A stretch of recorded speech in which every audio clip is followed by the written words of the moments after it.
अस्सलाम वालेकुम, वेलकम और welcome back to my channel. तो आज की जो वीडियो है सिंपल सा वी नेक कटिंग और इसके बाद इसकी जो है ना स्टिचिंग वो बताऊंगी। और यहाँ पर इस तरह का कमीज़ का ये प्रिंट है, ये फ्रंट साइड है। इसका जो शोल्डर है ना वो 16 साढ़े 17 इस तरह आप रख सकते हैं, ठीक हो गया। तो यहाँ पे जो इसका राइट साइड और लेफ्ट साइड है ना, अच्छा तो यहाँ पर है ना ये स्लीव का कपड़ा है और इसकी स्लीव का दोनों प्रिंट बिल्कुल डिफरेंट है। यहाँ पर फ्रंट का बिल्कुल कलर दूसरा है। और आपने ना सबसे पहले अपनी सिलाई में यानी कि स्टिचिंग में सबसे बेस्ट जो सबसे काम करना है ना, जो आपने सीखना है, तो वो कमीज़ की कटिंग है, ठीक है। यहाँ पर कमीज़ की कटिंग, कुर्ती की कटिंग जो भी आपने शॉर्ट रखनी है, लॉन्ग रखनी है, तो वो सबसे पहले आपने बेसिक सीखना है। उसके बाद फिर आपने आगे जाके अपनी डिज़ाइनिंग पे फोकस करना है, क्योंकि सबसे पहले आपकी फिटिंग अच्छी हो, कटिंग अच्छी होगी, उसके बाद फिटिंग अच्छी होगी, फिर ही आपकी स्टिचिंग अच्छी होगी। यहाँ पे आपने कमीज़ को फ्रंट और बैक दोनों को है ना, दोनों पीसेस को अच्छे से सेट करके रखने हैं। अगर आप बिगिनर से तो आप आयरन करके रखें तो उसकी ज़्यादा फिनिशिंग आती है। कटिंग में कोई भी कपड़ा ऊपर नीचे नहीं होता, ठीक है। उसके बाद आपकी कमीज़ की जो भी मेजरमेंट है वो आप ले लें और उसके बाद फिर आपने है ना इसकी कटिंग करनी है, ठीक हो गया।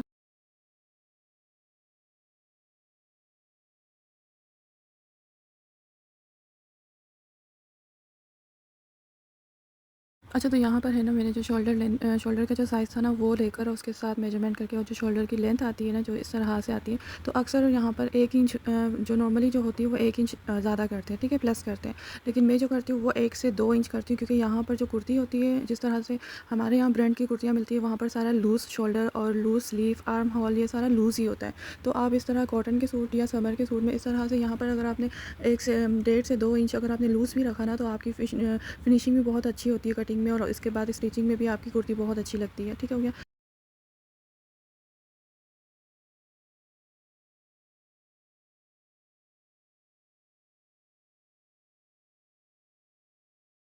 अच्छा यहाँ पर है ना आपकी मर्ज़ी है, आप अपने चेस्ट और वेस्ट यानी कि चेस्ट और कमर को कहाँ तक लूज़ रखना चाहते हैं और कहाँ तक हिप का साइज़ होता है। अच्छा यहाँ से शोल्डर से लेके हिप तक आपने अपनी मेजरमेंट रखनी है, और यहाँ पर इंची टेप से आपने पूरा चेक करना है कि आपकी चेस्ट, वेस्ट और ये हिप का जो साइज़ आ रहा है ना, ये कितना आ रहा है, ठीक हो गया। तो यहाँ से ना लूज़ लूज़ कुर्तियाँ बहुत अच्छी लगती है, तो ये थोड़ा सा लूज़ में रख रही हूँ कुर्ती को।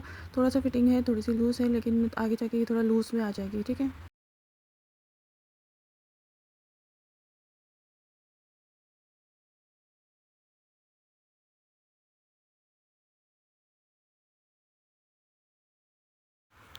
अच्छा तो यहाँ पर है ना, मैंने सिर्फ़ इसकी फ़िटिंग के निशान लगाए हैं, ठीक हो गया।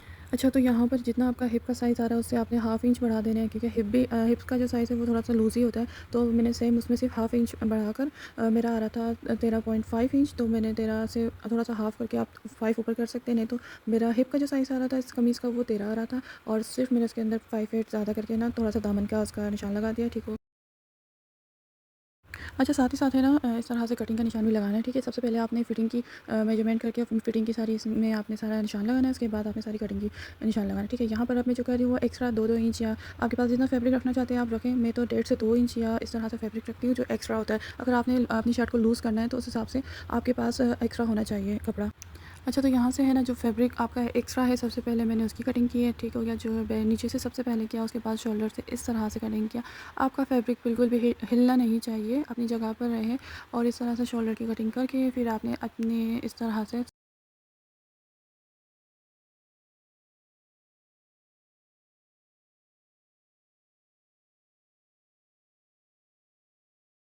अच्छा तो इस तरह कटिंग करके, और इस कटिंग के पीस पे आप देखें यहाँ पे बॉर्डर भी है, जो मैं आगे जाके बॉर्डर इसके चाक पर लगा सकती हूँ, या फिर इस बॉर्डर को कटिंग करके इसकी कमीज़ की लेंथ भी बड़ी कर सकती हूँ, ठीक हो गया। वैसे इस कमीज़ की लेंथ अच्छी खासी 40 है, ठीक। अब यहाँ पे स्लीव की कटिंग कर रही हूँ, स्लीव दोनों एक साथ है। आपकी जो स्लीव की लेंथ है उस हिसाब से आपने अपनी स्लीव की लेंथ रखनी है, विड्थ कितनी आ रही है वो भी रख सकते हैं। उसके बाद आपके अगर आप हैवी है, आपका जो आर्म होल हैवी साइज़ में है, तो आप इसमें एक्स्ट्रा पट्टी भी जॉइन कर सकते हैं, वो बैक साइड के फैब्रिक पे लग जाती है, ठीक है। यहाँ पे इसके 4 पीस मतलब दोनों आस्तीनों के 2-2 करके आपने 4 पीस चेक करने हैं। यहाँ पे एक्स्ट्रा फैब्रिक की कटिंग पहले हो जाएगी। सबसे पहले आपने अच्छे से आयरन करके इसको प्रेस करना है। और यहाँ पर मैं बिगनर्स को एक टिप देना चाहती हूँ कि आपको आर्म होल का बिल्कुल समझ नहीं आता किस तरह करना है, तो आप इस तरह भी कर सकते हैं। ये बहुत ईज़ी मुझे लगता है कि इस तरह कर सकते हैं। तो इस तरह रखकर आपने है ना इसका निशान लगा देना है, और बस हल्का सा आगे जाके आपने थोड़ी सी कटिंग में थोड़ा सा चेंजिंग करना है, ठीक है। यहाँ पे इस तरह से निशान लगा दिया, और लगाने के बाद है ना आपने इसकी कटिंग करनी है। और इसका आप अगर साइज़ नहीं भी लेंगे ना, तब भी आप स्लीव को स्लीव के साथ आर्म होल के साथ रख कर स्लीव के फैब्रिक को, तो बहुत ईज़िली हो जाएगा। यहाँ पर इसकी जो विड्थ है वो भी मैं यहाँ से 7.5 रख रही हूँ, या आपकी जितनी आप रखना चाहते हो उस तरह, ठीक है। और इसकी जो लेंथ है वो 20 है। अच्छा, ये वाले जो स्केल है ना, ये बहुत ज़्यादा काम देता है। देखिए यहाँ पर ये बिगिनर्स के लिए ये बहुत अच्छी सी एक टिप होती है कि इस तरह रखें ना, आपकी लाइन बिल्कुल क्लियरली स्लीव बहुत अच्छी करती है। मुझे तो ये बहुत ज़्यादा अच्छा लगता है। और इस तरह से कटिंग करने के बाद है ना,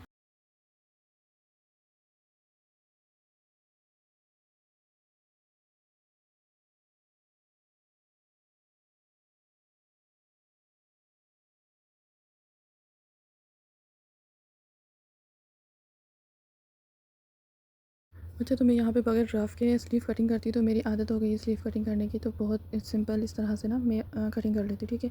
यहाँ पर ये कटिंग हो गई, इसमें कोई जॉइंट नहीं आ रहा, ये पूरा फैब्रिक स्लीव इसकी कमीज़ के साथ पूरा परफेक्ट हो गया, ठीक है। अब इस तरह इसकी कंप्लीट हो गई कमीज़ की कटिंग। अब इसके बाद मैंने इसका नेक जो रेडी करना है वो ये है, और ये इसका फ्रंट साइड है।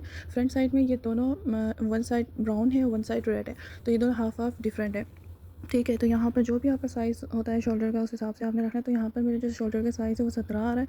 उसके बाद अब इसके जो नेक है वो आपने अपनी मर्ज़ी के हिसाब से जो भी बनाना है, लेकिन मुझे इसको सिंपल सा वी नेक बनाना है, क्योंकि इसके साथ ये एम्ब्रॉयडरी का छोटा सा कुछ इस तरह का डिज़ाइन दिया हुआ है, ठीक है। ये मिरर की तरह कुछ स्टार लगे हुए हैं, और इसको मैं हटाना नहीं चाह रही थी, और इसके ऊपर लेस भी नहीं लगाने का कोई फ़ायदा। तो यहाँ पर इसकी जो भी लेंथ आएगी आप उस हिसाब से अपनी लेंथ रखें। यहाँ पर मुझे एक्स्ट्रा बुकरम रखना है, यहाँ पर 21 इसकी फुल लेंथ आएगी।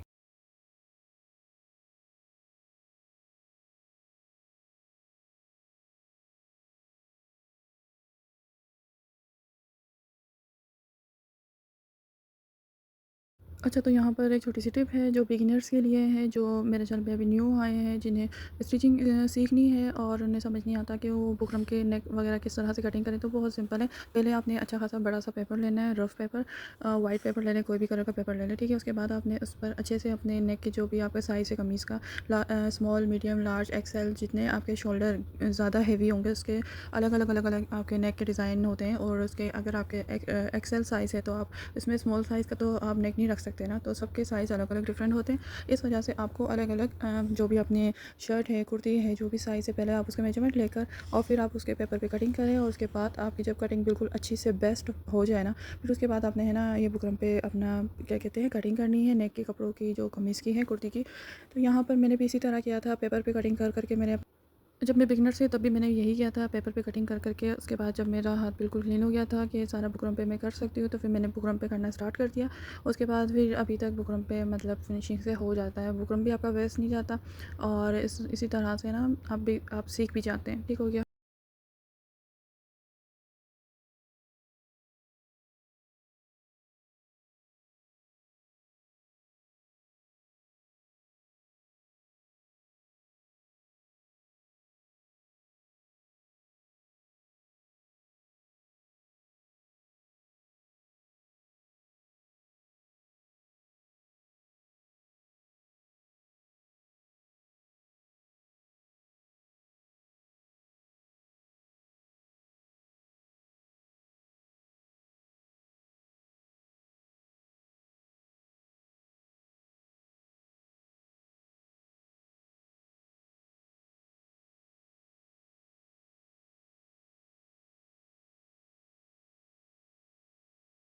अच्छा, तो यहाँ पर मैंने एक्स्ट्रा हाफ़ इंच या 1 इंच आप रख लें, जितनी आपकी जो रखना चाहते हैं। जिस तरह जो मेरी कमीज़ पे नेक डिज़ाइन बना हुआ है, तो उसकी मुझे लेंथ के लिए पूरा बुकरम चाहिए। तो यहाँ पर उसके नीचे बुकरम लगा के, ताकि वो अच्छा भी लगेगा। और अगर मैंने उसे वैसे ही छोड़ दिया बगैर बुकरम के, तो बिल्कुल भी नहीं अच्छा लगेगा, और वो डल डल सा लगेगा। तो नेक की कटिंग के साथ साथ जो बुकरम की, उसके साथ साथ मैं ये एक्स्ट्रा बुकरम भी कटिंग करूँगी, और उसको फैब्रिक पे स्टिच करना है, और उसके बाद दोनों को अटैच करके आपको दिखाती हूँ।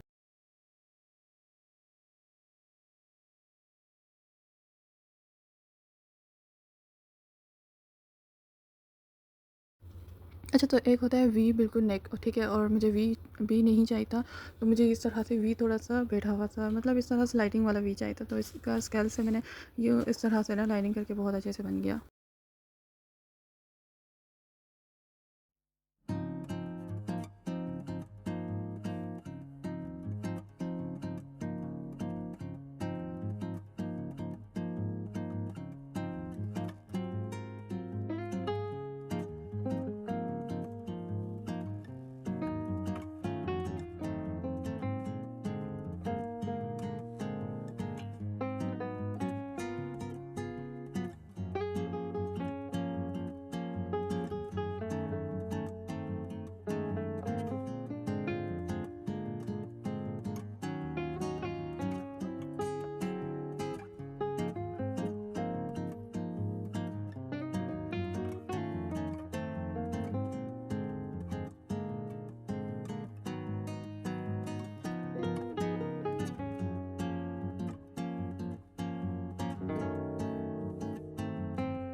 अच्छा, तो इस तरह से ना इस फैब्रिक पे रख के आयरन करके इसको स्टिच करके आपने, और इस तरह से ना ये रेडी हो गया। और ये जो बुकरम था ना, मैंने जो लेंथ में कुछ ज़्यादा ही इसकी रखी थी, वो इस तरह से नीचे इसके एम्ब्रॉयडरी के आ गया। और आपने यहाँ पे एम्ब्रॉयडरी के ऊपर स्टिच करना है, तो ये कुछ इस तरह से लगता है।